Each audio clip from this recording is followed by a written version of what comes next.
The state of our health, something we strive to improve and maintain, but sometimes inadvertently destroy.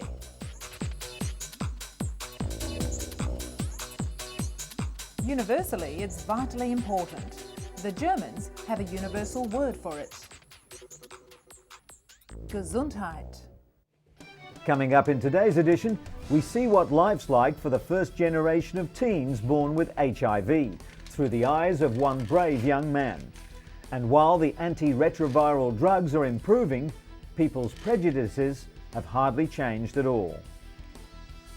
Since 57 BC, the ginseng root has been cultivated for its medicinal properties.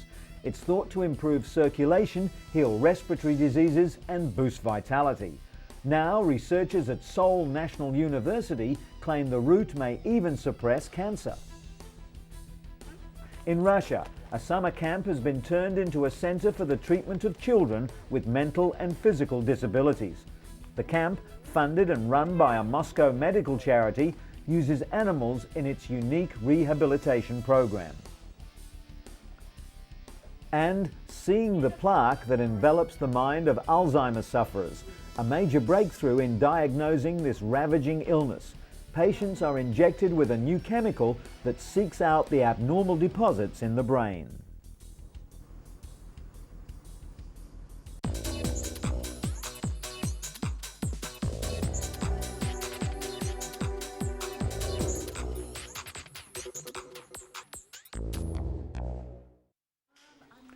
But first, Manu Dhingra, the first of New York's burn victims from the World Trade Center attack, to leave hospital and head home. With adrenaline spurring him on, Manu managed to walk down 83 flights. He couldn't walk again for several weeks. His long road to recovery began at Cornell Hospital, where he was treated for second and third degree burns to 35% of his body. The first thing doctors had to do was resuscitate him from shock. Next, he was given 40 litres of fluid, and only then could they treat his pain. Manu's face had swollen to twice its normal size. But despite the many agonizing months he's had to endure, the horrific burns have not beaten his spirit. Bill Smith suffered for years with a chronic leg ulcer due to a faulty vein. Like millions of other sufferers, he underwent painful cleanings and couldn't even do simple things with his family. Dermatologist Vincent Falanga uses a skin substitute called Apligraf to patch things up for patients like Bill. Made by Novartis, Apligraf is grown in a lab from discarded, sterilized foreskins. It's multi-layered and allows proper blood flow to grow in surrounding tissue. Incubated over 4 days, cells are fed nutrients until they multiply and all the skin layers are formed. It's then sent by overnight courier to doctors, packed in a nutrient-rich liquid. Doctors apply Apligraf directly to a wound and wrap the area with a compression bandage so that it will heal faster than conventional compression therapy alone. Apligraf is also being studied for use on other types of skin wounds, like those caused by diabetes, sickle cell anemia, or burns. And speaking of skin, workers at Genomics Collaborative Incorporated in Cambridge, Massachusetts, begin each day with a new delivery of blood and tissue samples. They never know how many they'll receive, but they must carefully process each sample immediately. Lab Director Janice Williamson knows firsthand how important biological specimens are to research. She once spent 2 years tracking down tissue samples for a single research project. The founders of GCI understood this and decided to do something about it. Just 3 years later, they have more than 500,000 samples in their collection. The samples are mainly from people with cancer, heart disease, and diabetes. Tissue is taken during surgeries to either remove a tumor or, in the case of heart disease, during bypass procedures. GCI has already begun using their own samples of DNA to search for genetic clues for common diseases.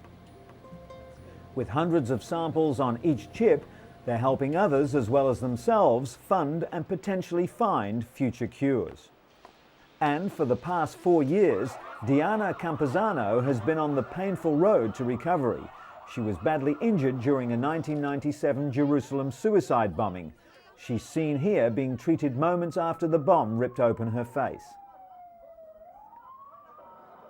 We're so used to scenes like these that we rarely comprehend the scale of the trauma that victims must cope with after the attack. It's taken 8 painful surgeries to reconstruct bones, put pins in her skull, fix shattered eardrums, remove scar tissue, and even tattoo eyebrows back onto her face. Today, surgeons are trying to reduce scarring on Diana's forehead. There are some things that can't be fixed. The scarring from burns, her eyesight in one eye, and of course the emotional distress. The bombing has left Diana suffering post-traumatic stress disorder, crippling anxiety and flashbacks. Her faith has been tested to the extreme, but ultimately it has seen her through the tough times.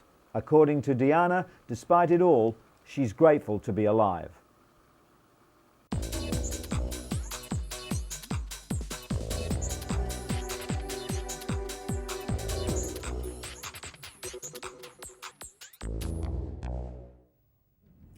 An important win for AIDS activists and paediatricians in South Africa. The High Court of Pretoria ruled that the government must provide the AIDS drug nevirapine to expectant mothers infected with HIV. Nevirapine can reduce HIV transmission from mother to child by up to 50%. South Africa's biggest activist group, Treatment Action Campaign, launched the suit after the South African government refused to administer the drug to pregnant women in public hospitals and clinics. Before the ruling, German drug company Boehringer Ingelheim, which makes nevirapine, offered it for free to developing countries for 5 years, but South Africa has not responded to the offer. The decision requires President Mbeki's government to formulate a plan for dispensing the drug. But the government argues that even if given nevirapine, women will still transmit HIV to their children through breast milk. As many as 70,000 children are born HIV positive here each year. As HIV continues to spread across the globe, the cost of treating the deadly virus is becoming more prohibitive. The drug cocktail costs each patient $15,000 a year, more than the average person's wages in many developing countries. But US scientists report that it may be possible to cut a patient's dosage in half, reducing side effects and cutting costs. Researchers at the National Institutes of Health in Bethesda, Maryland, took a group of 10 patients and put them on intermittent treatment, 7 days on drug therapy and 7 days off for 68 weeks. They monitored the patient's viral load, or the level of HIV in the patient's blood after 7 days off the treatment, and found the results were almost identical to patients who received continuous therapy. Cutting back on highly active antiretroviral therapy, or HAART, can suppress the virus without creating resistant strains. Follow-up research will be conducted in the United States and Uganda in the hope that more drugs will be available to developing countries. The cost reduction could also prove critical in places like Africa, where more than 28 million people live with the virus. Justin Ligreki is like any other 18-year-old, going to school, hanging out with friends and following the football. But Justin is also part of the first generation of teenagers born with HIV. Daily antiretrovirals make him feel sick, but it's the emotional battle that's the hardest, like deciding to tell schoolmates about his HIV status. The fact that drugs are keeping teens alive well into adulthood has brought a new set of problems, like dating. Despite his HIV, Justin does have a steady girlfriend. Justin's adoptive mum, Melody, initially didn't want him to reveal his HIV status, knowing the bigotry he'd face. But instead of hiding, he set up a foundation to fight prejudice. No one knows how long this first generation of HIV-born babies will live, but Justin remains optimistic. For 2 decades, male condoms have been the primary tool for stopping the spread of HIV, but now researchers at Duke University in North Carolina are hoping to give women more control over HIV protection. While much attention is focused on time-consuming and expensive research, Dr. David Katz is leading research on a relatively simpler topical compound. It would kill the HIV virus on contact using microbicides, or what some would call magic bullets. Women whose cultures allow them little reproductive control would benefit most from the compound. Bioengineers want to develop a product that prevents infection but not pregnancy, for fertility and religious reasons. It's also difficult to design a compound that works on all women all over the world. While research is still in early stages, Dr. Katz anticipates developing an HIV-killing cream, gel or foam that would one day be available over the counter.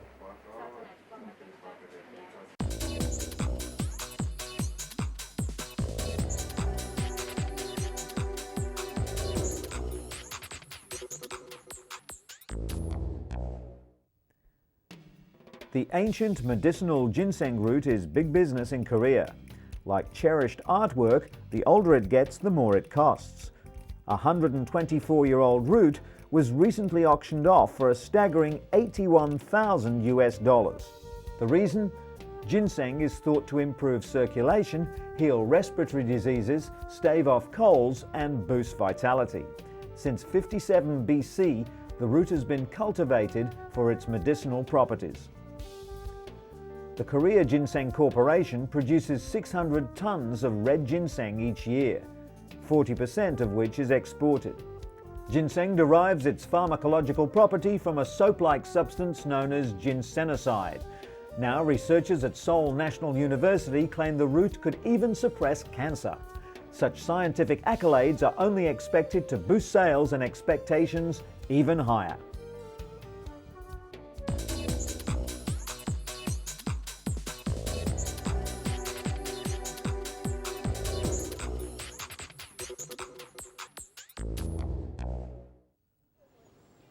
The Balabanovo summer camp, 100 kilometers west from Moscow, looks like thousands of other similar recreational sites where Russians with modest family incomes choose to send their children for summer holidays. But in a certain way, Balabanovo camp is unique. The children who come to spend summer here are afflicted with various physical and mental disabilities such as cerebral palsy, autism, birth defects, and mental disabilities. The camp is the summer base for a rehabilitation program called the Sunny World, developed by a group of Russian therapists and psychologists. The program involves a set of activities aimed at restoring children's physical and mental abilities, with therapeutic horse riding being the major element. Therapeutic riding is the combination of physical therapy and equestrian techniques designed to build strength, coordination, and most importantly, self-esteem. The disabled children come to the camp with their families. Creating a familiar, friendly environment is one of the major elements of the program. The disabled kids interact with other children, with parents and instructors. They feel safe and happy and are willing to develop new skills and abilities. Katya, one of the children at the camp, developed cerebral palsy after a near-drowning accident when she was just over a year old. Soon, it became clear that she wouldn't be able to walk or talk, and her condition worsened. Her parents tried various medical options and treatments, but none had any effect. But now, at the age of 14, just 2 years after joining the program, Katya's progress is evident. She can walk with some help. She tries talking and even started to learn a foreign language. Anton, her teacher, has been wheelchair-bound all his life. Until joining the Sunny World program, he saw no light at the end of the tunnel and was suffering from severe bouts of depression.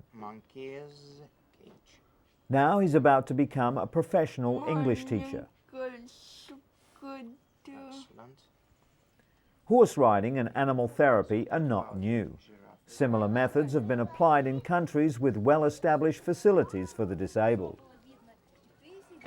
But in Russia, centers like the Sunny World may be the only hope for people with disabilities.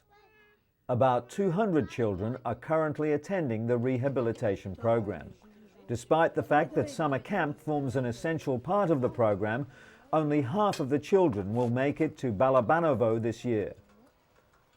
Being a non-profit organisation, the centre can't afford to take all the children. In Russia, the disabled are still among the most deprived groups in society. They struggle to survive on minimal state social security, while the big cities rarely provide even the most basic facilities to care for their special needs. It's difficult to feel valued or appreciated in such a negative climate. Worst of all, parents live in fear that once they get too old or sick, their children will simply be institutionalized. That's why the program promotes maximum development, so these children can someday live independent lives.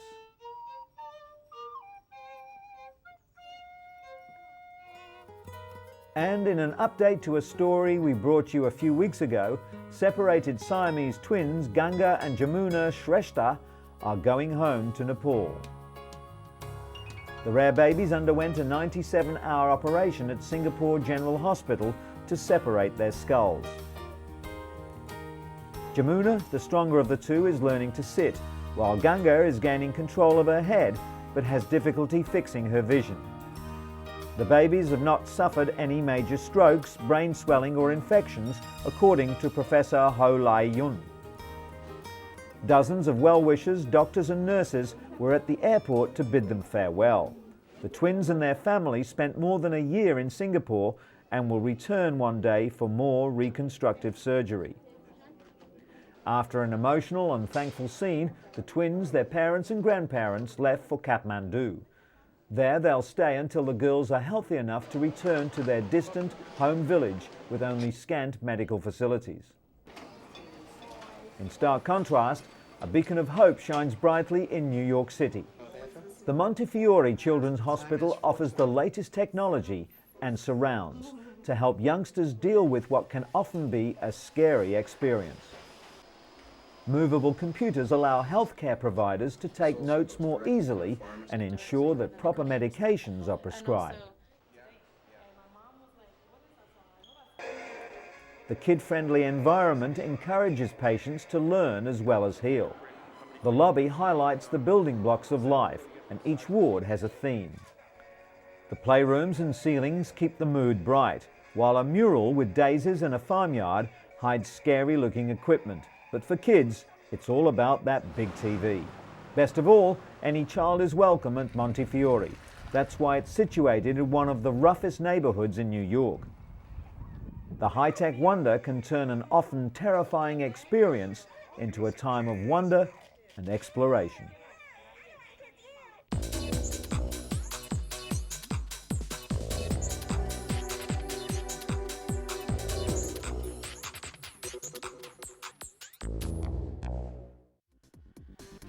Robert Schmidt is one of an estimated 500,000 Americans suffering from the neurodegenerative disorder Parkinson's disease. Researchers say the disorder is caused by a combination of factors, both environmental and genetic. But new research in the latest issue of the Journal of the American Medical Association suggests a link between Parkinson's disease and another neurodegenerative disorder, Alzheimer's, via a protein called tau. Doctors at Duke University Medical Center believe they'd found the connection on chromosome 17. Unlike the abnormal deposits of tau found in the brains of Alzheimer's patients, Vance says there's no abnormal tau in Parkinson's patients. Instead, researchers are finding a rather common form of protein that increases the susceptibility of developing late-onset Parkinson's disease. Duke researchers have also discovered 5 new genes linked to Parkinson's disease and hope the latest discoveries will bring them one step closer to finding a cure for the debilitating disease. Scientists at the University of California have developed a new way to detect changes in the brain before symptoms of the devastating disease begin. They believe it will revolutionize the way Alzheimer's patients are treated. During testing, a patient is injected with a new chemical which seeks out abnormal deposits in the brain. The patient then enters a PET scanner which shows where the chemical has accumulated. The technique is still undergoing clinical trials, but the potential benefits for Alzheimer's sufferers are huge. Dementia-related diseases affect more than 30% of people over the age of 80. Doctors hope that this breakthrough will lead to new forms of treatment and potentially even a cure. And while we're on the subject of aging, could a simple pill help men go through the infamous midlife crisis? Some doctors now say the midlife change is caused by dropping levels of the male hormone testosterone. This would mean that men go through their own form of menopause, called andropause. Some doctors offer patients testosterone replacement therapy to fight the symptoms of andropause, such as mood swings and osteoporosis. However, other doctors, like psychiatrist Dr. Thomas Wise, say that andropause is not a biological stage of life like menopause, but rather a psychological phase. Testosterone levels drop in men starting as early as age 30, and by age 70 can be half the level found in young men. The testosterone drop is blamed for what was once thought of as normal aging: muscle weakness, sexual dysfunction, weight gain, fatigue, and even high cholesterol. Dr. Wise says that aging is a fact of life, one that may not be alleviated with a simple drug treatment. Rather, he prescribes regular checkups, a healthy diet, and exercise. Okay, good. They say it's never too late to learn a new trick. And Robert Van Cleve is living proof. At 77, he's become a bona fide surfer. Web surfer, that is. Research has shown that isolation and consequently depression are high factors in elderly mortality rates. Many nursing homes are broadening their patients' horizons by getting them online to research healthcare or chat with other internet junkies. Special keyboards are easy to read and easy to use, building confidence and alleviating fears. Robert researched angiograms before he underwent one. He also surfs the net to learn more about his medications. Doctors caution that not all of the 17,000 health websites are credible. There's little regulation on the industry, and some information may be downright dangerous. Everyone, no matter what age, should view online health information with a discerning eye and always check with their doctor. Today's seniors have seen a lot of change in their lifetimes, from radio to the internet. Going online is just the latest way they can stay engaged without leaving home.